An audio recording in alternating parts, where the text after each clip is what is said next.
మీకు తెలుసా, ప్రపంచంలో ఒక ఆలయం ఉంది. అక్కడ దేవతతో పాటు 25,000కు పైగా ఎలుకలను కూడా పూజిస్తారు.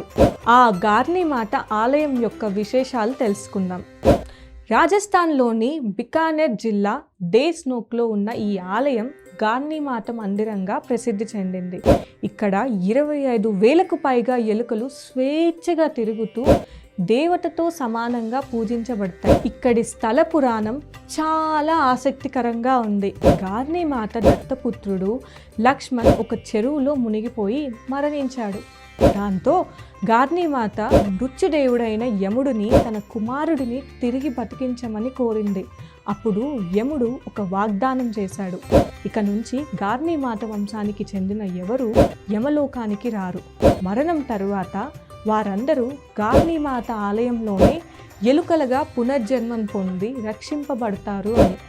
అందువల్ల ఇక్కడి ఎలుకను కబాలి లేదా చిన్నపిల్లలు అని పిలుస్తారు. వాటిని హాని చేయడం మహాపాపంగా భావిస్తారు. వేలాది నల్ల ఎలుకల మధ్య అరుదుగా కనిపించే తెల్ల ఎలుకను దర్శించడం మహాశుభప్రదమని భక్తులు విశ్వసిస్తారు. అంతేకాకుండా ఆలయంలో ఎలుకలు తిన్న ఆహారాన్ని ప్రసాదంగా స్వీకరించడం వల్ల మంచి జరుగుతుందని కూడా నమ్మకం ఉంది. ఈ ఆలయాన్ని బికానేర్ మహారాజు గంగా సింగ్ 20వ శతాబ్దంలో నిర్మించారు.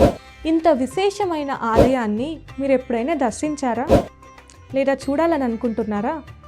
మీ అభిప్రాయాలను let us know in the comment section. ఇంకా ఇలాంటి ఆధ్యాత్మిక కథల కోసం please subscribe to our channel.